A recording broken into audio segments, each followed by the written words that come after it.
اعوذ باللہ من الشیطان الرجیم، بسم اللہ الرحمن الرحیم۔ سورہ التوبہ، نویں سورہ، 9th سورہ، آیت نمبر 73 یا ایھا النبی جاہد الکفار والمنافقین واغلظ علیہم ومأواہم جہنم وبئس المصیر۔ اے نبی، آپ ان کفار اور منافقین سے جہاد کیجیے اور ان پر سختی کیجیے، ان کا ٹھکانہ جہنم ہے اور یہ بہت بری جگہ ہے لوٹنے کی، یہ بہت برا ٹھکانہ ہے۔ سورہ توبہ کے بارے میں کئی مرتبہ بتا چکا ہوں کہ یہ قرآن مجید کی سورتوں میں جو 7 گروپس ہیں، ان میں دوسرے گروپ کی آخری سورہ ہے۔ دوسرے سورتوں کے گروپ میں پہلی سورہ سورہ انعام ہے، جس میں دعوت دی گئی ہے خاص طور پر مشرکین عرب کو۔ اس کے بعد اگلی سورہ 7ویں سورہ سورہ اعراف ہے، جس میں انہی کو وارن کیا گیا ہے، انذار کیا گیا ہے، خبردار کیا گیا ہے کہ اگر وہ ایمان نہیں لائیں گے تو ان کو آخرت کے عذاب سے پہلے اسی دنیا میں عذاب پہنچے گا۔ تیسری سورہ مدنی سورہ ہے، سورہ انفال۔ اس میں اللہ نے مسلمانوں کو اپنی اصلاح کے لیے آمادہ کیا ہے، ابھارا ہے اور انہیں تیار کیا ہے کہ وہ اللہ کی طرف سے ان انکار کرنے والوں پر کہ جن تک اللہ کا پیغام پہنچ گیا، جو عذاب آنا ہے وہ عذاب انہی اہل ایمان کے ہاتھوں سے آئے گا۔ چنانچہ ان مسلمانوں کو تیار کیا گیا ہے، اخلاقی روحانی طور پر بھی اور ملیٹریلی بھی، یعنی عسکری تیاری بھی ان سے کروائی گئی ہے، ان کو اس کی نصیحت کی گئی ہے۔ اور یہ آخری سورہ یہ عذاب کی سورہ ہے، یعنی اس میں وہ عذاب بیان ہوا ہے کہ جس کا وعدہ، جس کی وارننگ اس سے پہلے ان لوگوں کو کہ جو قرآن کے سب سے پہلے مخاطب ایڈریسیز تھے، ان کو کی گئی۔ چنانچہ اس سورہ مبارکہ کے 3 حصے بنتے ہیں، اس لیے کہ جن لوگوں پر عذاب آیا وہ 3 کیٹیگریز کو بلانگ کرتے تھے۔ پہلی کیٹیگری تھی مشرکین کی، جن کا مذہب، جس کو کہ وہ مانتے تھے، جس کو کہ وہ اون کرتے تھے، وہ شرک تھا۔ یعنی وہ یہ کہتے تھے کہ ہم شرک کرتے ہیں، اور وہ یہ کہتے تھے کہ یہ شرک ہی اصل دین ہے۔ تو ان کے لیے پہلی 28 آیات میں اللہ تعالیٰ نے ان کا انجام، ان کا ٹریٹمنٹ بیان کیا اور یہ بتایا کہ ان کو اللہ کا عذاب اب آ گیا ہے اور ان کو جہاں کہیں تم پاؤ قتل کر دو۔ یہ اب زندہ رہنے کے مستحق نہیں۔ ایک ڈیڈ لائن دے دی گئی اور اس ڈیڈ لائن کے بعد ان کے اس انجام کو بیان کر دیا گیا۔ دوسری کیٹیگری تھی اہل کتاب کی، یعنی یہود و نصارہ جو اس علاقے میں رہتے تھے۔ ان کے بارے میں یہ کہا گیا کہ ان سے لڑا جائے گا، جیوز اینڈ کرسچنز، ان سے لڑا جائے گا جب تک کہ وہ سرنڈر نہ کر دیں، سرنڈر کر کے وہ ایگری نہ کریں کہ انہوں نے اپنی سیکنڈ ریٹ سٹیزنز ہونے کی حیثیت قبول کر لی ہے، وَهُمْ صَاغِرُونَ۔ اور اس کے لیے ٹوکن کے طور پر وہ جزیہ دینے کے لیے آمادہ نہ ہو جائیں. یہ ان کی سزا تھی. ان کے لیے موت کی سزا تو ڈکلیئر نہیں کی گئی، لیکن لیسر سٹیزنز بن کے رہنے کی ذلت کی سزا ان کے اوپر انفلکٹ کی گئی، اور ان کو کہا گیا کہ وہ جزیہ دے کے چھوٹے بن کے رہنے کے لیے آمادہ ہو جائیں تو دے کین سروائیو. تیسری کیٹیگری جن کے لیے، یہ دوسری جو کیٹیگری ہے اہل کتاب کی، ان پر جو اللہ کا بیان تبصرہ ہے وہ آیت نمبر 29 سے لے کے کوئی 33 تک ہے، چند آیات میں. پھر ذرا آگے ایک دو آیات مزید ہیں کہ جو ان کے حوالے سے بیان کی گئی ہیں. The rest of the entire سورہ توبہ، یہ تیسری کیٹیگری کے کافروں، انکار کرنے والوں پر عذاب کا بیان ہے، اور وہ کیٹیگری ہے منافقین کی، جنہوں نے کہ اپنے اوپر اپنے آپ کو بچانے کے لیے اسلام کا لبادہ اوڑھا ہوا تھا. کلمہ پڑھتے تھے اور یہ دھوکہ دیتے تھے کہ وہ مسلمان ہیں. چونکہ یہ ایک مشکل کیٹیگری تھی، ان کو ایکسپوز کرنا، ظاہر ہے کہ ایک شخص کہتا ہے کہ میں مسلمان ہوں تو آپ کچھ بھی نہیں کر سکتے، اس لیے کہ قرآن نے یہی کہا ہے کہ مشرکین اگر اپنے آپ کو بچانا چاہتے ہیں تو مسلمان ہو جائیں، وہ کلمہ پڑھیں، نماز پڑھیں، زکوٰۃ دیں، and they are not going to be punished. تو بہت سے لوگ تھے کہ جو مسلمان ہو گئے لیکن دل سے وہ مسلمان نہیں تھے. تو یہ آپ سمجھیے کہ کوئی 35-36 نمبر آیت سے onward the rest of the سورہ یہ منافقین کے بارے میں ہے.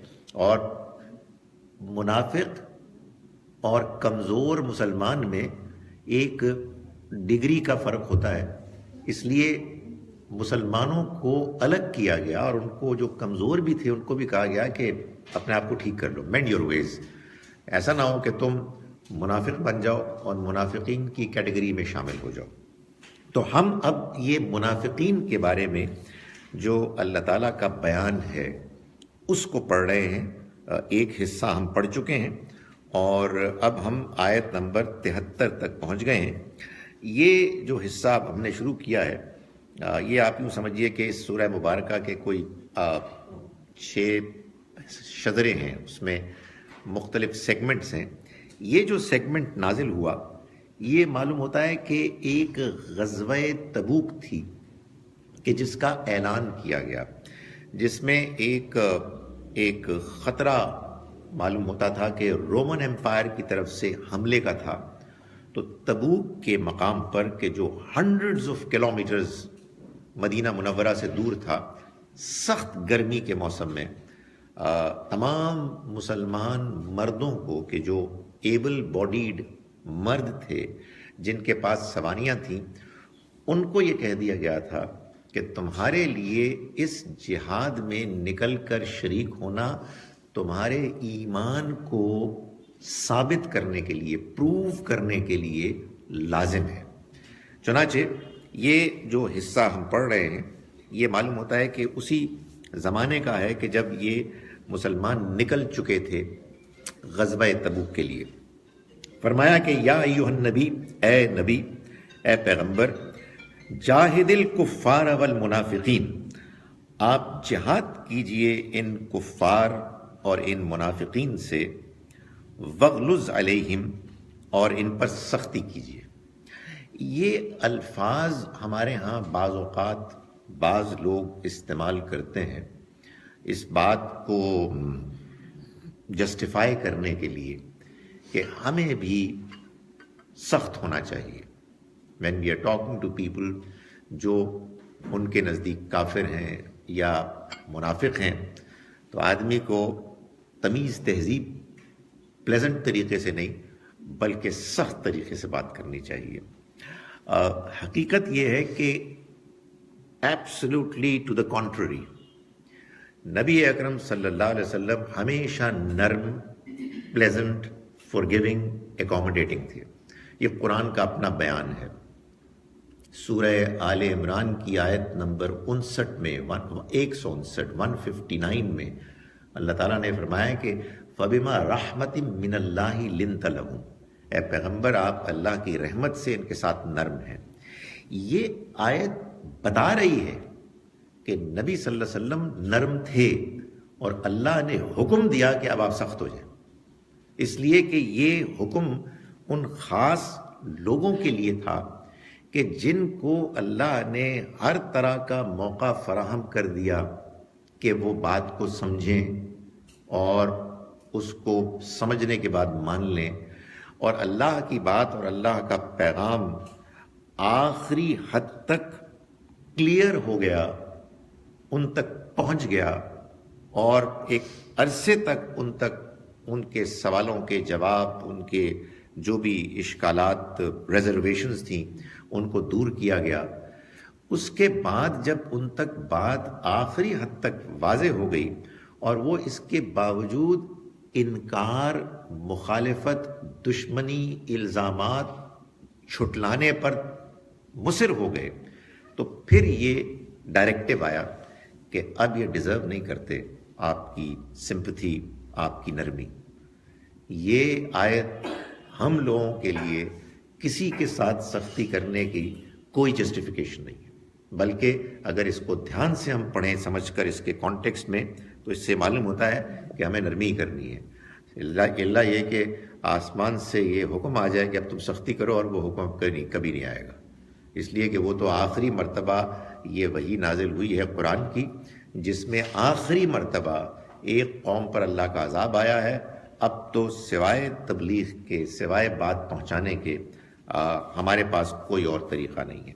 تو فرمایا گیا کہ اے نبی آپ جہاد کیجئے ان کفار اور ان منافقین سے، وغلظ علیہم، اور ان پر سختی کیجئے، بی فرم اگینسٹ دیم، ومأواہم جہنم، اور ان کا ٹھکانہ جہنم ہے، وبئس المصیر، اور وہ بہت بری لوٹنے کی جگہ ہے۔ یہ اسٹیٹمنٹ بھی میں اور آپ کسی کے بارے میں نہیں دے سکتے کہ ان کا ٹھکانہ جہنم ہے، جو بعض لوگوں کو شوق ہے کرنے کا، اس لیے کہ یہ فیصلہ اللہ کرے گا، اور اللہ جب فیصلہ کرے گا بندوں کے بارے میں تو ان کے حالات کو دیکھ کے کرے گا، ان کے سرکمسٹینسز کو دیکھ کے کرے گا، کتنا جانتے تھے، کتنی بات پہنچی، کتنے ان کے لیے مشکلات تھیں، ظاہر میں وہ کیا کر رہے تھے، دل میں، باطن میں ان کے کیا نیتیں تھیں، کیا ان کے ایٹیچیوڈ تھے، یہ سب کنسیڈر کیا جائے گا فیصلے سے پہلے۔ یحلفون باللہ ما قالوا، یہ اللہ کی قسمیں کھاتے ہیں اس بات پر کہ جو انہوں نے کہا وہ ٹھیک ہے، یعنی وہ منافق چونکہ جانتے تھے کہ جو کچھ وہ کہتے ہیں وہ جھوٹ ہے، اور جو کچھ وہ کہتے ہیں اس کو کوئی ماننے کے لیے تیار نہیں ہوگا، اس لیے کہ ان کا ٹریک ریکارڈ ہی خراب تھا۔ وہ چنانچہ اپنی بات کو منوانے کے لیے قسمیں کھاتے تھے۔ وَلَقَدْ قَالُوا كَلِمَةَ الْكُفْرِ، اللہ تعالیٰ نے فرمایا کہ حالانکہ انہوں نے کفر کی بات لازماً کہی، وَكَفَرُوا بَعْدَ إِسْلَامِهِمْ، اور اس کے کہنے کے نتیجے میں وہ اپنے اسلام لانے کے بعد کفر کے مرتکب ہو گئے۔ معلوم یہ ہوتا ہے کہ جب انسان کوئی ایسی بات کہتا ہے یا کرتا ہے کہ جو ایمان کے کلیئرلی منافی ہے، اگینسٹ ہے، اور اسے اس میں کوئی پرابلم بھی نہیں ہوتی، تو وہ حقیقت میں اپنے آپ کو ایمان سے الگ کر رہا ہوتا ہے۔ ظاہر ہے کہ اس کے بارے میں میں اور آپ تو کوئی سٹیٹمنٹ نہیں دے سکتے، لیکن جو اللہ تعالیٰ کا کلام ہے وہ یہ بتا رہا ہے کہ اگر ہمارا ایٹیچیوڈ، ہماری باتیں، ہمارے رویے دین کے بتائے ہوئے دائرے سے کلیئرلی وائلیٹ کر رہے ہیں، کنٹرڈکٹ کر رہے ہیں، تو یہ اصل میں اسلام سے باہر نکلنے والی بات ہے۔ تو فرمایا کہ انہوں نے یقیناً کفر کا کلمہ کہا، اور اس طرح سے وہ اپنے اسلام لانے کے بعد انہوں نے کفر کیا، انہوں نے انکار کر دیا۔ وَهَمُّوا بِمَا لَمْ يَنَالُوا، اور انہوں نے وہ چیز چاہی، انہوں نے اس کا ارادہ کیا، بِمَا لَمْ يَنَالُوا، جو وہ کر نہیں سکے، جس کو وہ پا نہیں سکے. یہ ایک سادہ سے جملے میں اللہ تعالیٰ نے ان کی وہ تمام سازشیں، کوششیں بیان کر دیں کہ جو انہوں نے اس غرض کے لیے کی تھیں کہ وہ کسی طرح سے اسلام کی بڑھتی ہوئی قوت، اس دعوت کی پاپولیرٹی کو ختم کر دیں. تو طرح طرح کے انہوں نے جتن کیے، ساز باز کی، اور ان کی خواہش یہ تھی کہ کسی طرح سے یہ پیغام آگے نہ بڑھ سکے. ان کو اس کے ماننے میں مشکلات ہو رہی تھیں، کچھ حسد میں بھی مبتلا تھے، کچھ ان کا یہ بھی خیال تھا کہ اگر یہ بہت نمایاں ہو گیا تو we will not be able to practice it. اس میں جو کچھ بیان کیا گیا ہے ہم اس میں انٹرسٹڈ ہی نہیں ہیں، اینڈ سو آن. سو وہ اس کے خلاف سازشیں کرتے تھے، لیکن اللہ تعالیٰ نے فرمایا کہ انہوں نے ارادہ کیا اس کا کہ جس کو وہ پا نہ سکے، جس تک وہ پہنچ نہیں سکے، جس ارادے کو وہ اچیو نہ کر سکے. وَمَا نَقَمُوا إِلَّا أَنْ أَغْنَاهُمُ اللَّهُ وَرَسُولُهُ مِنْ فَضْلِهِ. اور ان کی یہ دشمنی اس بات کا نتیجہ تھی کہ اللہ اور اس کے رسول نے ان کو اپنے فضل سے غنی کر دیا. یعنی یہ جو مال آتا تھا، مال غنیمت آتا تھا، اس میں ان کو زیادہ ملتا تھا.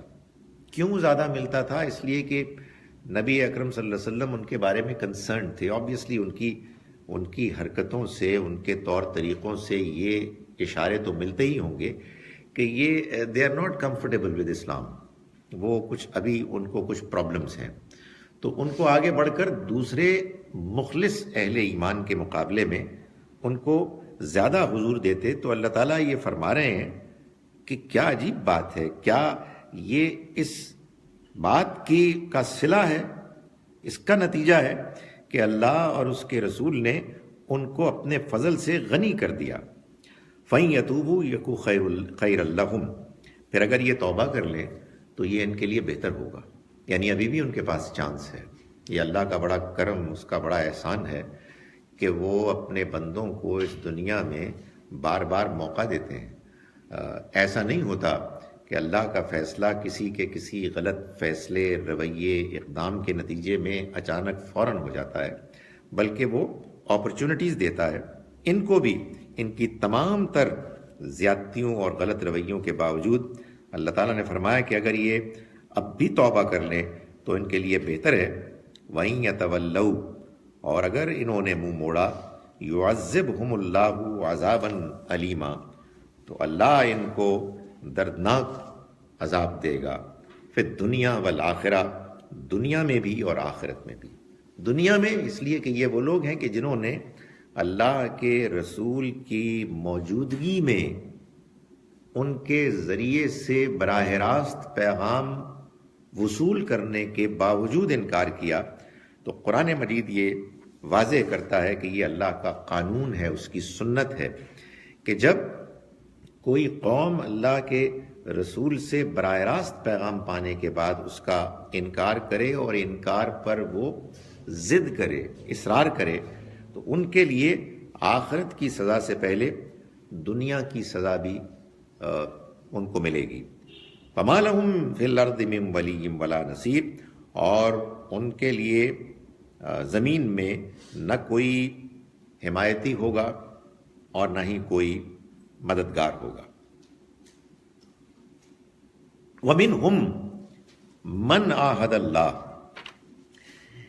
ان میں وہ بھی ہیں. اب اللہ تعالیٰ یہ بتا رہے ہیں کہ یہ ہوا کیا، ان کے ساتھ کیا پرابلم ہوئی، یہ حادثہ کیوں ہوا کہ ان میں سے بعض لوگ منافق ہو گئے. تو اب اللہ تعالیٰ اس کو بیان کر رہے ہیں، کیونکہ ظاہر ایک سوال پیدا ہوتا ہے نا کہ بھائی ایک آدمی ہے وہ نہیں ہے ریلیجس، تو اس میں اس کا کیا قصور ہے؟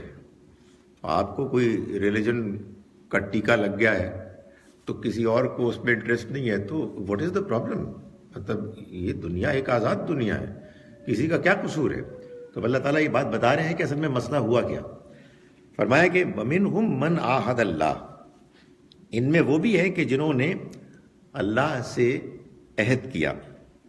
لَئِنْ آتَانَا، کہ اگر وہ دے گا ہم کو من فضلہ، اپنے فضل میں سے، لَنَصَّدَّقَنَّ، تو ہم لازماً صدقہ کریں گے، وَلَنَكُونَنَّ مِنَ الصَّالِحِينَ، اور لازماً ہم اچھے کام کریں گے، نیک ہو جائیں گے، خوب نیکیاں کریں گے.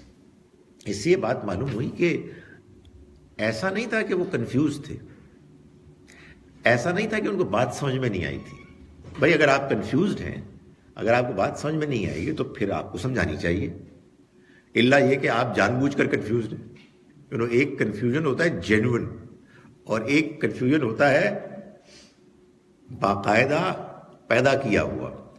سو پہلے کیس میں تو نوبڈی از ایٹ فالٹ، کسی کا کوئی قصور نہیں ہے.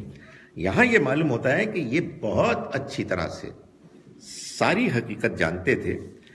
انہوں نے اللہ سے من عاہد اللہ، اللہ سے عہد کیا.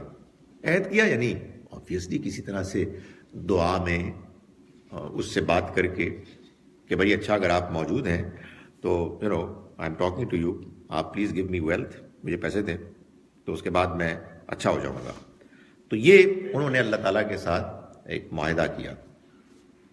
اللہ کے ساتھ جب آدمی معاہدہ کرتا ہے تو یہ کوئی جوک تو نہیں ہے، کوئی مذاق تو نہیں ہے.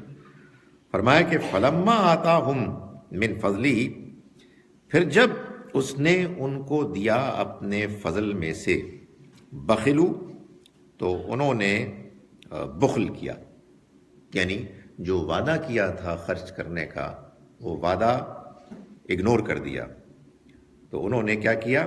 بخلو، بخل کیا، بھی اس میں، وتولوا وہم معرضون، اور وہ منہ پھیر کر اعراض کرنے لگے.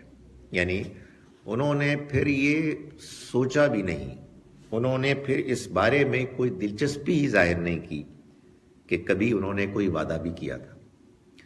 پیسے کے، دولت کے، دنیا کے وہ اتنے خواہش مند تھے کہ وہ کہتے تھے کہ، اور آئی ایم شیور کوئی اس طرح کی بات کہتے ہوں گے کہ اوکے جی ہم دیکھتے ہیں، یہ آپ کا پیغام ہے، یہ آپ کے پیغمبر ہیں، تو بھلا دیں ہمیں کچھ، دیں گے تو پھر ہم بھی کچھ کریں گے.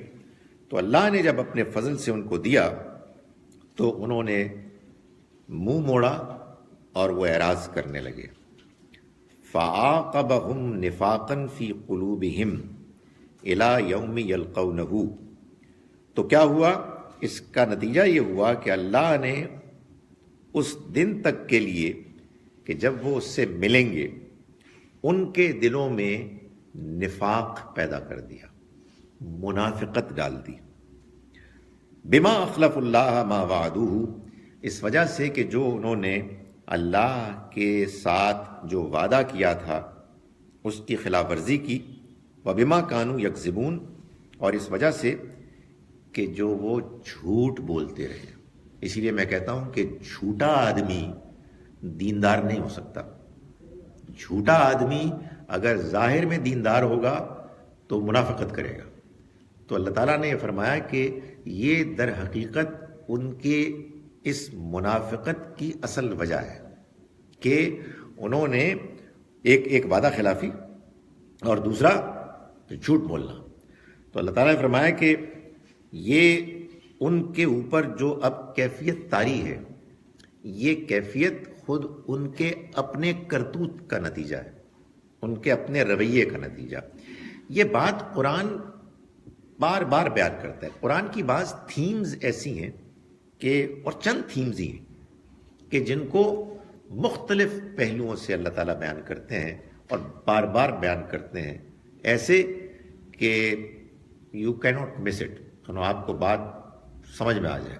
ان میں سے ایک یہی بات ہے کہ اگر انسان اخلاقی طور پر برا ہوگا، عہدوں کو، وعدوں کو توڑنے والا ہوگا، لوگوں کو جان بوجھ کر ستانے والا ہوگا، لوگوں کے ساتھ بے ایمانی کرنے والا ہوگا، جھوٹا ہوگا، تو اس کے دل میں اللہ کا دین پیغام داخل نہیں ہو سکتا.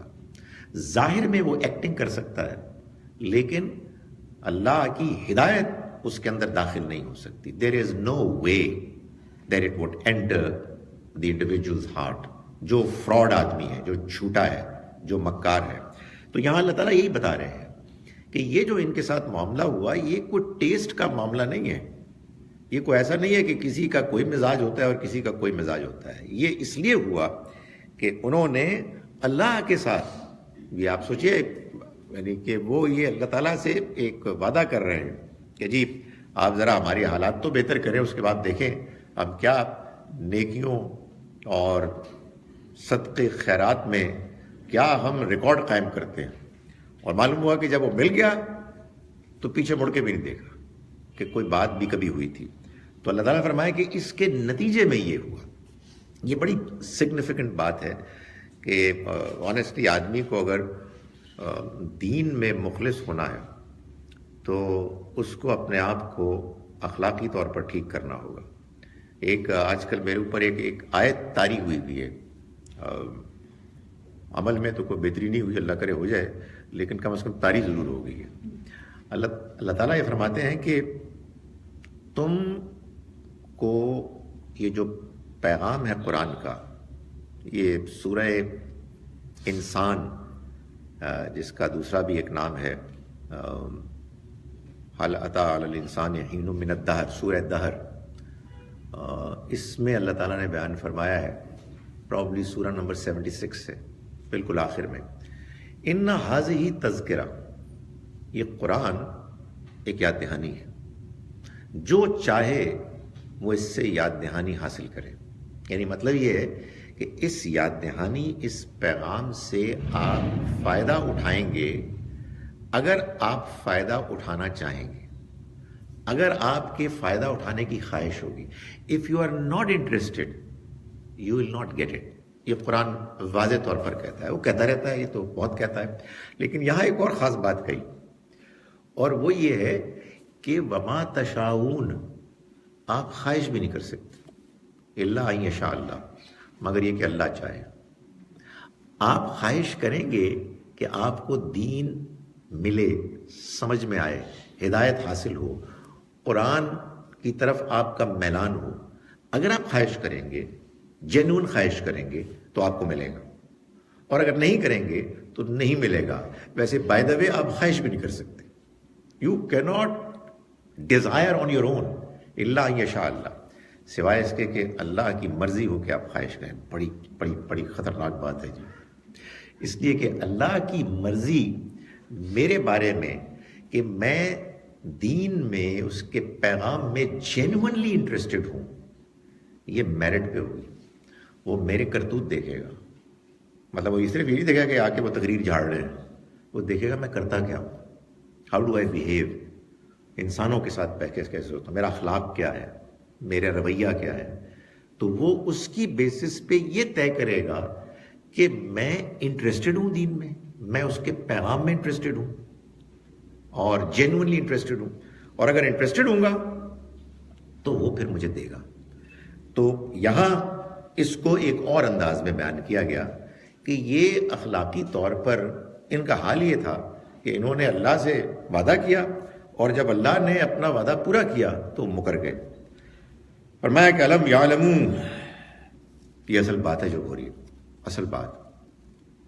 الم یعلمون، کیا یہ لوگ نہیں جانتے، ان اللہ یعلم سرہم ونجواہم، کہ اللہ ان کی چھپی ہوئی چیزوں سے بھی واقف ہے، ان کی آپس کی سرگوشیوں سے بھی واقف ہے. وان اللہ علام الغیوب، اور اس بات سے کہ اس بات کو نہیں جانتے کہ وہ غیب کا جاننے والا ہے، چھپی ہوئی چیزوں کا بھی. تو جو میری پرفارمنس ہے نا اپنی ذات میں، اس کو جانتا ہے، اور وہ اس کی بیسس پہ فیصلہ کرتا ہے کہ اس کو وہ ملنا ہے کہ نہیں ملنا. دیکھیں دنیا میں دولت، شہرت، کانٹیکٹس، صحت، یہ سب ایسی ہی آزمائش ہے. یہ اللہ تعالیٰ ایسی امتحان کے لیے کسی کو زیادہ دے دیتے ہیں، کسی کو کم دے دیتے ہیں. یہ کچھ بھی نہیں ہے. اس کسی کو دے کے آزماتا ہے, کسی سے لے کے آزماتا ہے. ایک چیز ہے جسٹ ون جو میرٹ پہ ملتی ہے, ون اینڈ اونلی, اور وہ ہدایت ہے. پیور میرٹ پہ ملتی ہے. آپ کسی کو ہدایت نہیں دے سکتے, پیغمبر کسی کو ہدایت نہیں دے سکتے, اپنی اولاد کو نہیں دے سکتے, اپنے والدین کو نہیں دے سکتے, اپنی بیوی کو نہیں دے سکتے. اس لیے کہ یہی تو وہ چیز ہے کہ جس میں سارا امتحان ہو رہا ہے. اس میں اگر دھاندلی ہو گئی, اس میں اگر میرٹ کے علاوہ کوئی اور کرائیٹیرین آ گیا, تو پھر تو یہ ساری زندگی کا امتحان ہی سمجھ میں نہیں آئے گا. تو اللہ تعالیٰ یہاں از ویری کلیئر, فرماتا ہے کہ کیا یہ نہیں جانتے, یا جب یہ اس طرح بیہیو کرتے ہیں تو ڈو دے ناٹ نو, کیا یہ نہیں جانتے کہ اللہ جانتا ہے ان کے چھپے کو بھی, ان کی سرگوشیاں جو آپس میں کرتے ہیں اس کو بھی. بعض لوگ ہوتے ہیں یہ کیا چکر چلایا میں لوگوں نے, کدھر پھنس گئے یار, نکلو یار یہاں سے یار, کوئی اور چیز نہیں کر سکتی. وہ جو سرگوشیاں کرتے ہیں ان کو بھی جانتا ہے, اور وہ جانتا ہے. اور یہ بات نہیں جانتے کہ ان اللہ علام الغیوب, کہ اللہ غیب کی باتوں سے کو خوب جانتا ہے. الذین یلمزون المطوعین, یہ وہ لوگ ہیں جو تانے دیتے ہیں, تان کرتے ہیں ان لوگوں کو کہ جو والنٹیرلی خرچ کرتے ہیں. مطوعین جو خوشی سے, خوش دلی سے خرچ کرتے ہیں. فی الصدقات, صدقات میں آگے بڑھتے ہیں. من المومنین فی الصدقات, اہل ایمان میں سے صدقات کے معاملے میں. یعنی یہ پھر دس از another step further, کہ ایک تو خود کوئی پرفارمنس نہیں دکھائی, بالکل ہی نکھٹو نکلے, اور اس میں اگلا سٹیپ یہ ہوتا ہے کہ جو پرفارم کر رہا ہے منافقت میں, جو پرفارم کر رہا ہے اس سے حسد, اس کا ریکارڈ لگانا. ہاں یہ دیکھو یہ خرچ کر رہے ہیں, بڑے کمال کر رہے ہیں. اور اس میں مزید جو ان کی حرکت کو بیان کیا اللہ تعالیٰ نے وہ یہ والذین لا یجدون الا جہدہم, اور ان کا بھی وہ مذاق اڑاتے ہیں, ان کو بھی وہ تانا دیتے ہیں کہ جو کوئی چیز خرچ نہیں کر پاتے سوائے اپنے محنت مزدوری سے جو کماتے ہیں. بیچارے دن بھر کی محنت سے ایک شخص چند کھجوریں کما کے لاتا ہے, اس کا ایک حصہ وہ اللہ کے پیغمبر صلی اللہ علیہ وسلم کو دیتا کہ یہ میری طرف سے انفاق ہے. وہ قہقہے لگاتے ہیں, دیکھو یہ خرچ کر رہا ہے. حاتم طائی کو بھی آپ مات کرنے کے لیے آ گئے, جو بھی طریقہ ان کے یہاں تھا ریکارڈ لگانے کا. تو یہ ان کی حرکتیں. اس سے معلوم ہوا کہ ویسے آپس کی بات ہے کہ کسی کا مذاق ویسے بھی نہیں اڑانا چاہیے. مطلب یہ تو ویسی گھٹیا حرکت ہے, کسی کو آپ ریکارڈ لگا رہے ہیں آپ, اور وہ بھی آپ اس معاملے میں کہ وہ پرفارم کر رہا ہے. یعنی آپ کے اندر, میرے اندر کوئی کمزوری ہے تو یار جو اچھا کام کر رہا ہے اس کی تعریف کریں, اس کے لیے دعا کریں, دل سے دعا کریں. یہ چیز انسان کے اندر سے حسد کو نکالتی ہے, انسان کے اندر سے منافقت کو نکالتی ہے. اور اگر آپ یہ دیکھیں کہ یار وہ گرو کر رہا ہے اللہ کے دین میں, اپنی پرفارمنس میں, اور آدمی اس کی ٹانگیں کھینچے, اسی لیے یہ جو مذہبی لوگ آپس میں کرتے ہیں, یہ کیا چکر ہے؟ معلوم ہوتا ہے کہ تباہ کر رہے ہیں اپنے آپ کو برباد کر رہے ہیں, اپنے آپ کو رسوا کر رہے ہیں خدا کی نگاہ میں. آپ کو اختلاف ہے یار, تمیز تہذیب پولائٹلی آپ اس کو بیان کریں. یہ کیا بات ہوئی کہ آپ کو پتہ لگا جی کہ وہ آپ کو کوئی سننے والا کہیں اور چلا گیا اور آپ آگ بگولا ہو گئے, اس کی جو آپ نے ٹانگ کھینچنی شروع کر دی اور اس کے بارے میں لان تان شروع کر دی. تو فرمایا کہ یہ جان لو کہ یہ وہ لوگ ہیں کہ جو تان کرتے ہیں ان خوش دلی سے خرچ کرنے والوں پر جو اہل ایمان میں سے ہیں, صدقات میں جو کنٹریبیوٹ کرتے ہیں, اور ان پر بھی خاص طور پر کہ جو نہیں پاتے اپنے پاس کچھ خرچ کرنے کو سوائے اپنی محنت مزدوری کی کمائی کو. فَيَسْخَرُونَ مِنْهُمْ, تو وہ ان کا مذاق اڑاتے ہیں. یعنی وہ جا کے خرچ کرتے ہیں اپنی خلوص کے ساتھ اور وہ ان کا مذاق اڑاتے ہیں. سخر اللہ منہم, اللہ ان کا مذاق اڑانے والا ہے. یعنی مذاق اڑانے والے ہیں کہ اللہ ان کو اب ان سے نمٹ لے گا اور ان کا وہ انجام کرے گا کہ جس کے بعد جو انہوں نے یہ مذاق اڑایا ہے وہ اس کو فیس کریں گے. فرمایا کہ وَلَهُمْ عَذَابٌ علیم، اور ان کے لیے ایک دردناک عذاب ہوگا. استغفر لہم او لا تستغفر لہم، اے پیغمبر آپ چاہے ان کے لیے معافی مانگیں، مغفرت مانگیں یا نہ مانگیں، کوئی فرق نہیں پڑتا. اللہ کے پیغمبر آپ اگر ان کے لیے معافی مانگیں یا نہ مانگیں، it doesn't make any difference. ان تستغفر لہم 70 مرہ، اگر آپ معافی مانگیں گے ان کے لیے 70 مرتبہ بھی، فَلَن يَغْفِرَ اللَّهُ لَهُمْ، اللہ ان کو ہرگز معاف نہیں کرے گا. ذَلِكَ بِأَنَّهُمْ كَفَرُوا بِاللَّهِ وَرَسُولِهِ، یہ اس وجہ سے کہ انہوں نے انکار کیا اللہ اور اس کے رسول کا. وَاللَّهُ لَا يَهْدِي الْقَوْمَ الْفَاسِقِينَ، اور اللہ ایسے فاسق بدعہدوں کو کبھی ہدایت نہیں دیتا، ان کو کبھی سیدھے راستے پر گامزن نہیں کرتا. یہ بات بھی سمجھ لیں کہ پیغمبر کا کسی کے لیے معافی مانگنا یہ دنیا میں بھی ہوا ہے اور آخرت میں بھی ہوگا. آخرت میں جب وہ معافی مانگیں گے کسی کے لیے تو اسی کو ہم شفاعت کہتے ہیں، سفارش، انٹرسیشن. قرآن مجید سے معلوم ہوتا ہے کہ کوئی سفارش نہیں ہوگی، اور قرآن مجید سے یہ بھی معلوم ہوتا ہے کہ ویسے ہوگی تو صحیح. جو میں آپ کو کہہ رہا ہوں کہ کوئی سفارش نہیں ہوگی، یہ بالکل کلیئرلی لکھا ہوا ہے 3 جگہوں میں، not 1 not twice but thrice. لیکن آیت الکرسی میں یہ بھی تو ہے نا کہ من ذا الذی یشفع عنده الا باذنہ، کون سفارش کر سکتا ہے اس کے ہاں سوائے اس کے اذن سے. یہ واضح کیا ہے قرآن نے کہ اصل میں جو لوگ کمپلیٹ فیلیورز ہوں گے ان کی کوئی سفارش نہیں ہو سکتی. یہاں بھی بتا دیا ہے.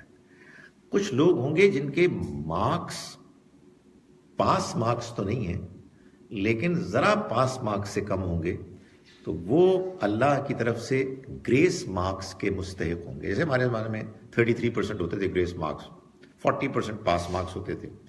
تو اللہ تعالیٰ کے ہاں یہ طے ہوگا کہ وہ کیا تھریش ہولڈ، کیا منیمم مارجن ہے کہ جس سے نیچے کے بعد کچھ نہیں ہو سکتا. تو یہ یہاں دنیا میں بھی اللہ تعالیٰ نے بتا دیا کہ ان کے لیے آپ معافی مانگے نہ مانگے ڈزنٹ میک اینی ڈفرنس. آپ بے شک مانگ لیں، 70 مرتبہ مانگ لیں، اللہ تعالیٰ ان کو ہرگز معاف نہیں کرے گا. یہ وہ لوگ ہیں کہ جنہوں نے اپنے ایٹیچیوڈ، رویے سے یہ ثابت کر دیا کہ انہوں نے جان بوجھ کر اللہ اور اس کے رسول کا انکار کیا، اور ان کے لیے اللہ کا فیصلہ یہ ہے کہ یہ ایسے فاسقوں، نافرمانوں کو کبھی رہنمائی نہیں دے گا. فرح المخلفون بمقعدہم خلاف رسول اللہ، خوش ہوئے پیچھے رہ جانے والے، یعنی تبوک کے سفر میں نے بتایا تھا نا غزوہ تبوک کے زمانے کی آیات ہیں، تو اس میں یہ بات واضح کر دی گئی تھی کہ جس کو جو مسلمان ہے، جو مومن ہے، جس کے پاس سواری ہے وہ نکلے، اس میں اب کوئی کنسیشن نہیں ہے. سورہ نساء میں یہ بتایا تھا کہ اس سے پہلے جو جہاد ہوتے تھے اس میں پارٹیسپیشن والنٹری تھی. کوئی آ گیا بہت زبردست ہے، کوئی نہیں آیا تو ایک شرف سے محروم ہو گیا، ایک بڑے مقام سے اس نے اپنے آپ کو محروم کر دیا. مگر یہ نہیں ہے کہ اس نے اللہ کی کوئی نافرمانی کی، مگر اب وہ سٹیج آ گئی تھی کہ جس میں اللہ تعالیٰ دونوں میں فرق کرنے کا فیصلہ کر چکا تھا اور یہ اعلان کر دیا گیا تھا. تو جو لوگ پیچھے رہ گئے وہ ظاہر منافق ٹائپ لوگ تھے تو بڑے خوش ہوتے تھے، یار دیکھو ہم نے کیسا کوئی چکر دیا، کیسا ڈاج کیا اور ہم پیچھے رہ گئے. تو فرح المخلفون، خوش ہوئے پیچھے رہ جانے والے، بمقعدہم، اپنے پیچھے بیٹھ رہنے پر، خلاف رسول اللہ، اللہ کے رسول کو چھوڑ کر.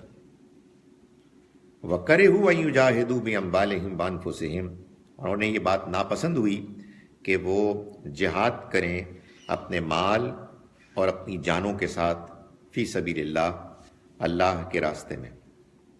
وَقَالُوا لَا تَنْفِرُوا فِي الْحَرِّ، اور انہوں نے کہا کہ دیکھو گرمی میں مت نکلو، it's too hot, how can we go out. کچھ سمجھداری کی بات کرو. تو اللہ تعالیٰ نے فرمایا کہ قل نار جہنم اشد حرا، ان سے کہہ دو کہ جہنم کی آگ وہ کہیں زیادہ گرم ہے. لو کانوا یفقہون، کاش کہ وہ اس بات کو سمجھتے. یعنی انہوں نے تو اس بات کو کھیل کود تماشا بنایا، اس کا مذاق اڑایا، لیکن حقیقت یہ ہے کہ جس پنشمنٹ، جس عذاب سے ان کو خبردار کیا جا رہا ہے وہ کہیں زیادہ ہے اس تکلیف سے کہ جو چھوٹی سی تکلیف ان کو ہوگی اگر یہ نکلیں گے اللہ کے راستے میں. ظاہر ہے کہ ہر اچھائی نیکی کے کام میں یا اکثر نیکی کے کاموں میں کچھ شروع میں ایک انیشل آدمی کو ہیزیٹیشن تو ہوتی ہے، پرابلم تو ہوتی ہے، لیکن آدمی ہمت کرتا ہے تو اللہ تعالیٰ پھر اس کا ہاتھ پکڑ لیتے ہیں. جب بھی رمضان آتا ہے آدمی کو پریشانی تو ہوتی ہے کہ یار یہ اب کیا ہوگا، گرمیوں میں آ رہا ہے تو بڑا مسئلہ ہو جائے گا، لیکن ہو جاتا ہے سارا کام اللہ کے فضل سے. تو یہاں بھی ان کو نکلنا تھا، لیکن نکلنے کے معاملے میں انہوں نے یہ بہانہ بنایا کہ یہ بڑی سخت گرمی ہے، اور نہ صرف یہ کہ خود نہیں نکلے بلکہ دوسروں کو بھی وہ ڈسکریج کر رہے تھے کہ بڑی گرمی ہے. تو فرمایا کہ ان کو بتا دو کہ جہنم کی آگ زیادہ گرم ہے، اے کاش کہ وہ اس بات کو سمجھتے. فَلْيَضْحَكُوا قَلِيلًا وَلْيَبْكُوا كَثِيرًا، تو چاہیے نہیں کہ یہ روئیں زیادہ اور ہنسیں کم. جزاءً بما كانوا يكسبون، اس بدلے کی وجہ سے کہ جو ان کو ملے گا ان کی کمائی کے نتیجے میں. یعنی ادھر تو یہ مذاق اڑا رہے ہیں اور ہنس رہے ہیں، اصل میں تو یہ مقام رونے کا ہے کہ اس کے بعد جو ان کا انجام ہونے والا ہے وہ انجام اتنا برا ہے کہ اگر ان کو اس کی حقیقت سمجھ میں آ جاتی تو پھر وہ اس طرح سے روتے نہ، وہ اس طرح سے ہنستے نہ بلکہ روتے. فَإِن رَجَعَكَ اللَّهُ إِلَىٰ طَائِفَةٍ مِّنْهُمْ، پھر اگر اے پیغمبر اللہ آپ کو لوٹائے ان میں سے کسی گروہ کی طرف، یعنی ابھی تو آپ سفر کے لیے نکلے ہوئے ہیں، جب آپ واپس آئیں اگر آپ کو ان میں سے کسی گروہ کی طرف لوٹائے فَاسْتَأْذَنُوكَ لِلْخُرُوجِ، پھر وہ آپ سے اجازت مانگے نکلنے کے لیے. ظاہر ہے جب لوٹیں گے تو کوئی نہ کوئی بہانہ تو بنائیں گے کہ وہ ذرا پرابلم ہو گئی تھی، لیکن اب آپ نکلے تو ہم نکلتے ہیں. تو فرمایا کہ فَقُلْ لَن تَخْرُجُوا مَعِيَّ أَبَدًا، تو آپ صاف کہہ دیں ان سے کہ تم ہرگز نہیں نکلو گے میرے ساتھ اب کبھی بھی. وَلَن تُقَاتِلُوا مَعِيَّ عَدُوًّا، اور نہ ہی تم میرے ساتھ دشمنوں سے لڑو گے. اِنَّكُمْ رَضِيتُمْ بِالْقُعُودِ أَوَّلَ مَرَّةٍ، تم نے پہلی مرتبہ بیٹھ رہنے کو پسند کیا. فَاقْعُدُوا مَعَ الْخَالِفِينَ، تو اب تم ان کے ساتھ بیٹھے رہو جو پیچھے رہنے والے ہیں. یعنی مطلب یہ ہے کہ وہ موقع چلا گیا کہ جس موقع پر تم کو نکلنا تھا اور تم نہیں نکلے.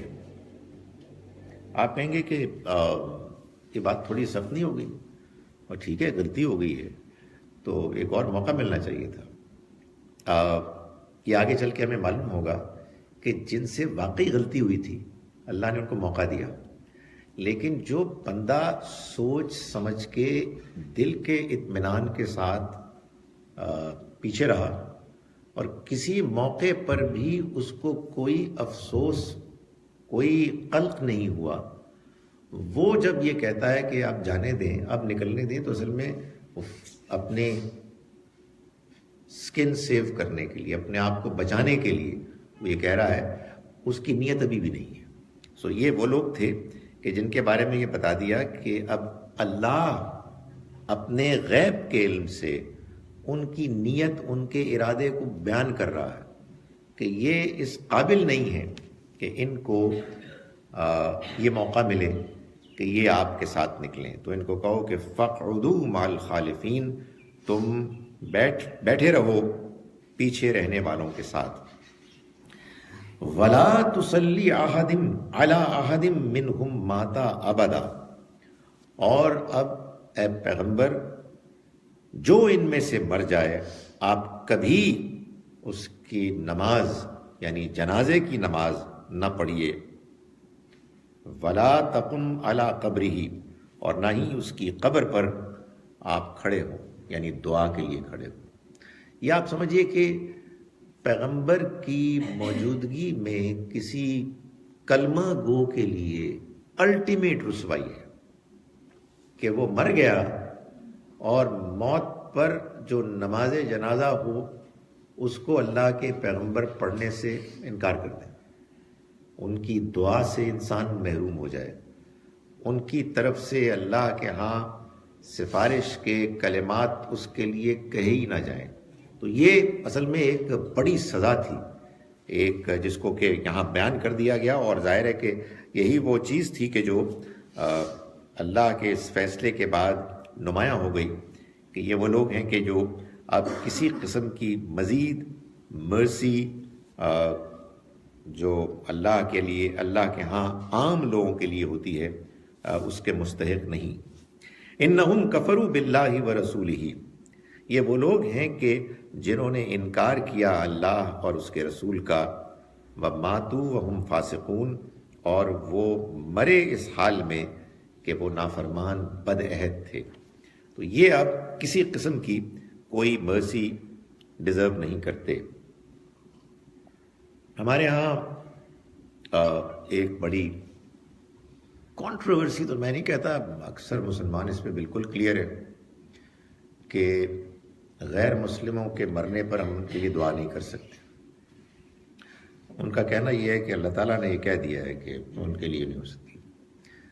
غیر مسلم بیچارے کس حال میں مرے ہیں، ان کو کتنی بات معلوم ہوئی ہے، ہمارے رویے سے وہ کتنے متاثر تھے، ان کے نہ ماننے کی وجہ کیا تھی، یہ اللہ جانتا ہے۔ یہاں بات کچھ اور ہو رہی ہے، یہاں بات ہو رہی ہے اللہ کے رسول کی موجودگی میں ان کے دعوت پہنچانے، دین پہنچانے کے باوجود بعض لوگوں کے انکار کرنے یا انکار کا رویہ اختیار کرنے کے نتیجے میں اگر وہ مرتے ہیں تو پھر اب ان کے بارے میں یہ بتا دیا گیا کہ کوئی امکان نہیں ہے کہ ان کے لیے اللہ کے ہاں کوئی معافی کا، کوئی اکوموڈیٹ کرنے کا کوئی موقع ہے۔ تو اللہ تعالیٰ اپنے رسول کے ذریعے سے اس بات کو انشور کرتے ہیں کہ وہ ان کے لیے دعا نہیں کریں گے۔ آپ نے کسی غیر مسلم کے لیے دعا نہیں کرنی، نہ کریں، آپ کی مرضی ہے، لیکن کسی دوسرے کو روکنے سے کیا کی کیا وجہ ہے؟ بات یہ ہے کہ آپ مجھے تو بعض اوقات یہ خیال آتا ہے کہ یار میری پرفارمنس اتنی پور رہی ہے، I have not been able to communicate the message properly۔ میں گیا ہی نہیں ان کے پاس، میں نے ان سے ہمدردی ہی نہیں کی، میں نے ان کے سوالوں پہ ایڈریس ہی نہیں کیا، تو پتہ نہیں ان کے لیے دعا کرنی چاہیے کہ اللہ سے معافی مانگنی چاہیے کہ اللہ میاں مجھے آپ معاف کرتے ہیں کہ میں نے جو کچھ کیا ان کو پیغام ٹھیک طرح سے نہ پہنچا کے اور ایک بیکار قسم کا کردار شو کر کے، جھوٹے بن کے ان کے سامنے آ کے ان کو کنفیوز کرنے کا، تو مجھے تو معاف کر دے۔ ان کے بارے میں بھی جو تیرا فیصلہ مجھے پتہ ہے وہ انصافی پر مبنی ہوگا، وہ فیصلہ ہم مسلمانوں کی خواہشات پر مبنی نہیں ہوگا۔ It takes a long while۔ میں بائی دا وے سمجھانے کی آپ کو بتا رہا ہوں، میں آج کل ایک کچھ اسلامک اسٹڈیز ایک جگہ پڑھا رہا ہوں جس میں ایک there is a non-Muslim who is attending my class۔ پورا کورس تقریباً ختم ہو گیا ہے، اس کی میرے سے ویسے بھی دوستی ہے، وہ اس کو بھی کرکٹ کا شوق ہے، مجھے بھی شوق ہے۔ روزانہ کلاس کے بعد آ کے پہلی بات یہ پوچھتا ہے آج آسٹریلیا نے اتنا کیا اور انگلینڈ نے اتنے کیا۔ میں نے کہا ہاں یار ویسا کیا۔ تو انہوں نے آ کے مجھے کہا کہ جی میں اب وہ میرا جی نہیں چاہتا چرچ جانے کو، پہلے میں جاتا تھا۔ تو میں نے کہا یار جو تمہیں بات سمجھ میں آئی ہے اس کو پہلے کلیئر کرو۔ انسان کو وہی بات ماننی چاہیے کہ جو اس کے بڑے کہہ رہے ہیں، جب تک کہ کوئی دوسری بات کلیئر نہ ہو جائے۔ اگر تم کنفیوزڈ ہو تو پہلے میک یور سیلف کلیئر، اس لیے کہ ظاہر ہے کہ انسان کو بات سمجھنے میں ٹائم لگتا ہے۔ جو بات میں کہہ رہا ہوں وہ یہ ہے کہ یہ ایسا نہیں ہے کہ کہ دنیا کو ساری باتیں معلوم ہوگی. وہ بندہ میرے پاس بیٹھا ہے, اس نے پوری بات دین کی سنی ہے, اس کو ہر بات پہنچی ہے, اس کے بعد اس کو ایک خیال آیا کہ یار maybe what I am doing is wrong. ہمارے یہاں تو خیال یہ ہوتا ہے کہ قرآن مجید چھپ گیا ہے, وہ ہر جگہ پہنچ گیا ہے, اس لیے اب جو غیر مسلم ہے وہ کافر ہے اور وہ اللہ کے ہاں مجرم ہے. یہ اللہ تعالیٰ ہی کہیں جا کے معلوم ہو کہ مجرم کون ہے. وَلَا تُعْجِبْكَ أَمْوَالُهُمْ وَلَا أَوْلَادُهُمْ, تو تمہیں متاثر نہ کرے ان کا مال اور ان کی اولاد. انما یرید اللہ ان یعذبہم, اللہ تو چاہتا ہے کہ وہ عذاب دے ان کو بہا, اس کے ذریعے سے یعنی مال اور اولاد کے ذریعے سے. پھر دنیا میں وَتَزْحَقَ أَنفُسُهُمْ وَهُمْ کافرون, اور ان کی جان نکلے اس حال میں کہ وہ کافر ہوں, جان بوجھ کر انکار کرنے والے ہوں. یہ بھی ہمارے ہاں بعض مسلمان بہن بھائی کہتے ہیں کہ اگر دنیا میں وہ ترقی کر رہے ہیں اور ہمیں کم مل رہا ہے تو اصل میں اللہ نے فیصلہ کیا ان کو اسی دنیا میں مل جائے سب کچھ اور ہم کو آخرت میں ملے. اللہ کرے, لیکن یہ بھی فیصلہ وہ کرے گا کہ جس کا فیصلہ کبھی بھی غلط نہیں ہو سکتا. اور جو بات قرآن سے معلوم ہوتی ہے وہ یہ ہے کہ اس کے ہاں فیصلے کی بنیاد ہوگی اخلاق, کردار. لوگ کہیں گے, آپ پوچھیں گے دین نہیں ہوگا, دین اخلاق پر مبنی ہے. آپ با اخلاق ہوں گے تو آپ کو دین ملے گا, صحیح دین. ورنہ یہ ہو سکتا ہے آپ ایک ٹریڈیشن میں ہو, بھائی جو بندہ جس ٹریڈیشن میں ہوتا ہے وہ کرتا رہتا ہے, سارے کرتے ہیں لوگ, لیکن آپ جینون دین آپ حاصل کریں اس کے لیے آپ کو اخلاق, کردار, سچائی, دیانتداری, لوگوں کے ساتھ کمپیشن, یہ شو کرنا ہوگا. یہ کریں گے تو آپ کو دین ملے گا. تو ان کے بارے میں بھی اسی بنیاد پر فیصلہ ہوگا. ان میں کچھ اگر جینونلی اچھے لوگ ہیں اور انہوں نے دین قبول نہیں کیا تو یہ سوال ہوگا کہ بات پہنچی تھی, سمجھ میں آ گئی تھی, کیوں نہیں پہنچی, کیوں نہیں سمجھ میں آئی, غلطی کس کی ہے, who was at fault. تو جو ایٹ فالٹ ہوگا اس سے پوچھا جائے گا اور یہ وہی طے کرے گا اللہ کے جو سب کچھ جانتا ہے, جو نہ میرے بارے میں بائسڈ ہے نہ ان کے بارے میں بائسڈ ہے. اور ظاہر ہے اس لیے آدمی کو بجائے اس کے کہ کسی اور کو بلیم کرے, آدمی کو سیلف کریٹیکل ہونا چاہیے. اب میں ترجمہ کر رہا ہوں انہی آیات کا جو ہم نے آج پڑھی, سورہ توبہ کی آیت نمبر 73 سے ہم نے شروع کیا. بسم اللہ الرحمن الرحیم. یا ایھا النبی جاہد الکفار والمنافقین واغلظ علیہم, اے نبی آپ جہاد کیجئے ان کفار اور منافقین سے اور ان پر سختی کیجئے. ومأواہم جہنم, اور ان کا ٹھکانہ جہنم ہوگا. وبئس المصیر, اور وہ بہت ہی برا ٹھکانہ ہے. یحلفون باللہ ما قالوا, یہ قسمیں کھاتے ہیں اس پر کہ جو یہ کہتے ہیں, دعویٰ کرتے ہیں. وَلَقَدْ قَالُوا كَلِمَةَ الْكُفْرِ, حالانکہ انہوں نے جو کہا وہ کفر کا کلمہ تھا. وَكَفَرُوا بَعْدَ إِسْلَامِهِمْ, اور اس کے نتیجے میں وہ اپنے اسلام لانے کے بعد کفر میں مبتلا ہو گئے. وَهَمُّوا بِمَا لَمْ يَنَالُوا, اور انہوں نے اس کا ارادہ کیا جس کو وہ اچیو نہ کر سکے, جس کو وہ پا نہ سکے. وَمَا نَقَمُوا إِلَّا أَنْ أَغْنَاهُمُ اللَّهُ وَرَسُولُهُ مِنْ فَضْلِهِ, اور انہوں نے نہیں انتقام لیا سوائے اس چیز کا کہ غنی کر دیا ان کو اللہ نے اور اس کے رسول نے, مالدار کر دیا اللہ نے اور اس کے رسول نے اپنے فضل سے. فَإِن يَتُوبُوا يَكُ خَيْرًا لَّهُمْ, پھر اگر وہ اب بھی توبہ کر لیں تو یہ ان کے لیے بہتر ہوگا.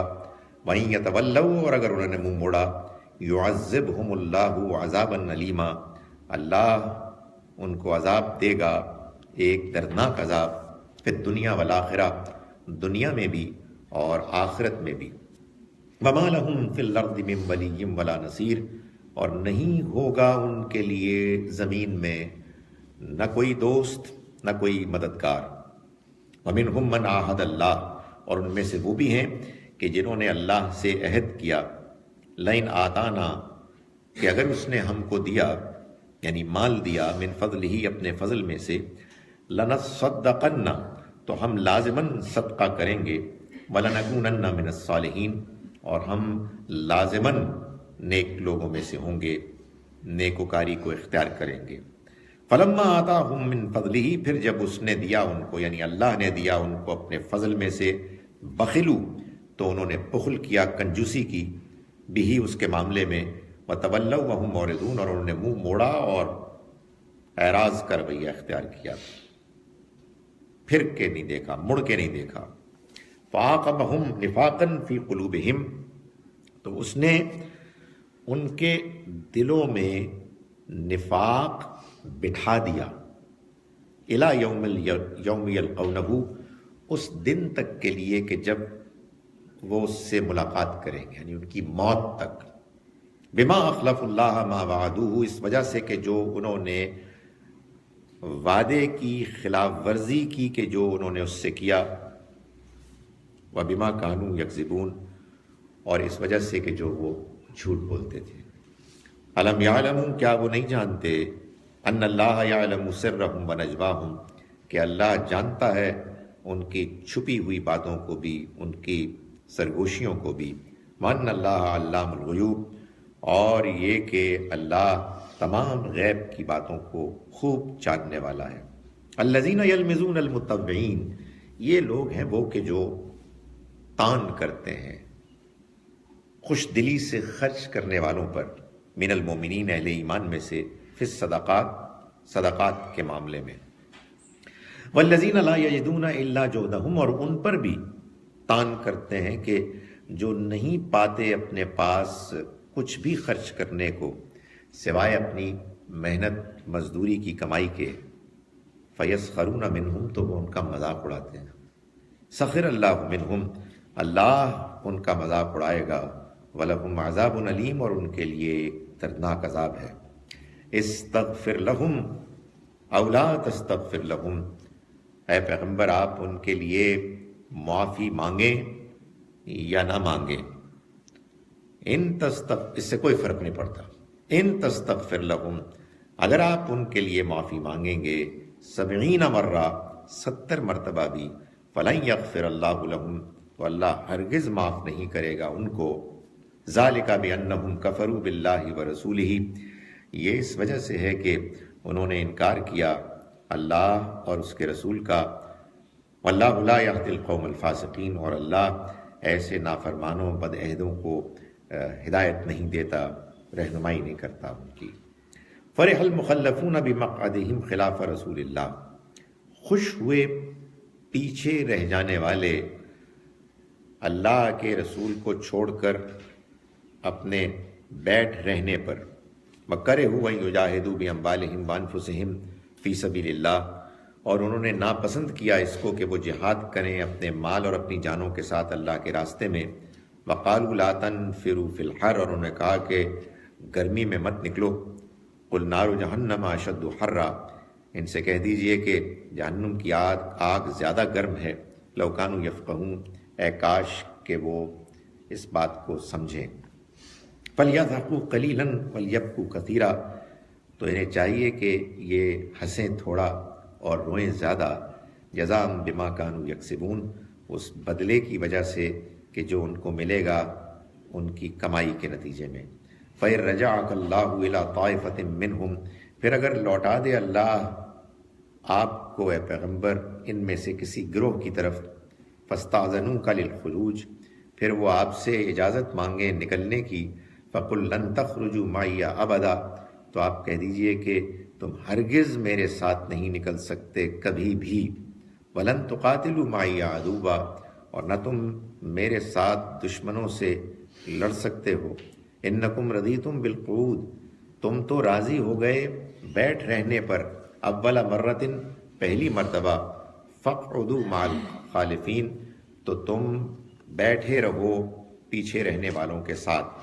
وَلَا تُصَلِّ عَلَىٰ أَحَدٍ مِّنْهُمْ مَاتَ أَبَدًا، اور اے پیغمبر آپ ہرگز ان کے لیے نماز، یعنی جنازے کی نماز نہ پڑھیں ان میں سے کسی کے لیے کبھی بھی۔ وَلَا تَقُمْ عَلَىٰ قَبْرِهِ، اور نہ ہی ان کی قبر پر کھڑے ہوں دعا کے لیے۔ إِنَّهُمْ كَفَرُوا بِاللَّهِ وَرَسُولِهِ، یہ وہ لوگ ہیں کہ جنہوں نے انکار کیا اللہ اور اس کے رسول کا، وَمَاتُوا وَهُمْ فَاسِقُونَ، اور انہیں موت آئی اس حالت میں کہ وہ فاسق تھے، بد عہد تھے۔ ولا تعجبک اموالہم ولا اولادہم، اور آپ کو متاثر نہ کرے نہ ان کا مال نہ ان کی اولاد۔ انما یرید اللہ ان یعذبہم بہا، اللہ تو بس یہ چاہتا ہے کہ ان کو عذاب دے اس کے ذریعے سے فی دنیا میں، وتزہق انفسہم وہم کافرون، اور ان کی جان نکلے اس حالت میں کہ وہ کافر ہوں۔ اقول قولی ھذا واستغفر اللہ لی ولکم۔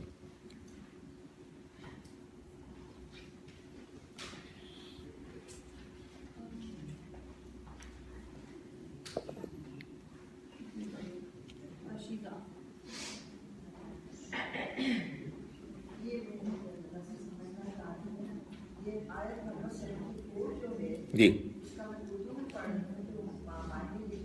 اور نہیں انتقام لیا انہوں نے مگر اس کا کہ دولت مند کر دیا ان کو اللہ اور رسول اور اس نے اپنے فضل سے۔ تو ان لوگوں نے انتقام کس سے لیا کہ مسلمانوں کو دولت مند کر دیا؟ نہیں، یہ اصل میں ایک تنزیہ جملہ ہے کہ بھائی تمہیں ہم سے کس بات پر دشمنی ہے؟ اس بات پر کہ اللہ اور اس کے رسول نے تمہیں مالدار کیا۔ ہاں، ان کو، یعنی بجائے اس کے کہ وہ شکر گزار ہوتے، بجائے اس کے کہ وہ اوبلائزڈ اپنے آپ کو محسوس کرتے، انہوں نے الٹا اس پر مزید دشمنی کا اظہار کیا اور غلط رویہ اختیار کرنا شروع کر دیا۔ تو یہ ایک طنز ہے کہ کس چیز پر تم دشمنی کر رہے ہو؟ اس پر کہ تمہیں اللہ اور اس کے رسول نے نوازا ہے، یہ ہے بات۔ اگر ایک نان مسلم ہے جو اللہ میں بلیو کرتا ہے، آخرت میں بلیو کرتا ہے، بٹ سنسیئرلی وہ اپنی ریلیجن فالو کر رہا ہے اور مورلی بھی بالکل آنیسٹ ہے، تو یہ ضروری ہے کہ ہر ایک کو مسلمان بننا ہے اور each one has a right to follow what he believes in and leave the judgment to Allah? اس آخری بات کو تو چھوڑ دیں، ظاہر ہے ججمنٹ تو ہمیشہ ہی اللہ کرے گا، لیکن اگر کوئی شخص ہے کہ جو اچھا انسان ہے اور وہ جس بات کو سچائی سمجھتا ہے اس پر وہ عمل کر رہا ہے، تو اس سے یہ سوال پوچھا جائے گا کہ یہ جو ہم نے اپنا آخری پیغام بھیجا تھا، تمہیں اس کا معلوم ہوا تھا یا نہیں ہوا تھا؟ وہ جو بھی جواب دے گا، اس جواب کی کوالٹی، اس کے میرٹ کی بنیاد پر اللہ کا فیصلہ ہوگا۔ یا وہ یہ جواب دے گا کہ نہیں، مجھے آنیسٹلی نہیں پتہ لگا، اٹ ڈڈ اسٹرائک می، اور اس کا جواب ٹھیک ہوگا، تو اللہ تعالیٰ کہے گا جاؤ، میں تمہاری بات سمجھ گیا ہوں، تم ٹھیک کہہ رہے ہو۔ یا وہ جھوٹ بولے گا تو پھر پکڑا جائے گا کہ بات سمجھ میں آ گئی تھی لیکن میں نے کہا نہیں مانتا میں۔ اور بھی بہت سارے شیڈز ہوں گے۔ ایک شیڈ یہ ہوگا کہ نہیں، پہنچ تو گیا تھا بٹ مجھے کچھ ڈر لگتا تھا یا میں کمزور تھا، تو اللہ تعالیٰ کے یہاں ظاہر ہے کہ بہت سی گنجائشیں بھی ہیں۔ سو یہ میرا کام ہی نہیں ہے کہ میں کسی کے بارے میں ججمنٹل ہوں۔ میرا کام ہے کہ اگر مجھے موقع ملتا ہے تو میں ایسے لوگوں تک اپنی بات پہنچاؤں، ان کے سوالوں کے جواب میں دینے کی کوشش کروں۔ اچھا کردار ہے، اچھا رویہ ہے کہ جس کو میں شو کروں۔ یہ مسلمانوں نے جو ایک بلنڈر کیا ہے کہ وہ ہر ایک کو کہ جو غیر مسلم ہے کافر قرار دے کے جہنمی قرار دیتے ہیں، اس کی وجہ یہ ہے کہ انہوں نے اللہ کے رسول کے زمانے میں جو اللہ نے فیصلے سنائے، ان کی موجودگی میں ان لوگوں کو کہ جن کو بات اللہ کے پیغمبر کے ذریعے سے آخری حد تک واضح طریقے سے پہنچ گئی تھی، ہمارے مسلمان بہن بھائیوں نے بہت سو نے اس کو جنرلائز کر دیا، اور آج بھی اس کو وہ سمجھتے ہیں کہ ایسا ہی ہے۔ تو اس کا فیصلہ بھی اللہ ہی کیا ہوگا کہ انہوں نے کس بنیاد پہ کیا، اور ہم سے بھی پوچھ ہوگی کہ ہم نے بجائے اس کے کہ ہم اس کو پہنچانے کی کوشش کرتے، بجائے اس کے کہ ہم ان کو سمجھانے کی کوشش کرتے، ایک اچھا کردار پیش کرتے، الٹا ہم ان کے اوپر الزام لگا رہے ہیں۔ تو یہ تو آج ہی ہم نے پڑھا ہے کہ اپنے بلیم کو کسی اور پر شفٹ کرنا یہ آپ کو مزید مجرم بنا دیتا ہے۔ بھائی آپ ان کو بات بنانے کی کوشش کریں، سمجھانے کی کوشش کریں، اور یہ چیز کہ ان کا بنے گا کیا، یہ اللہ پر چھوڑ دیں۔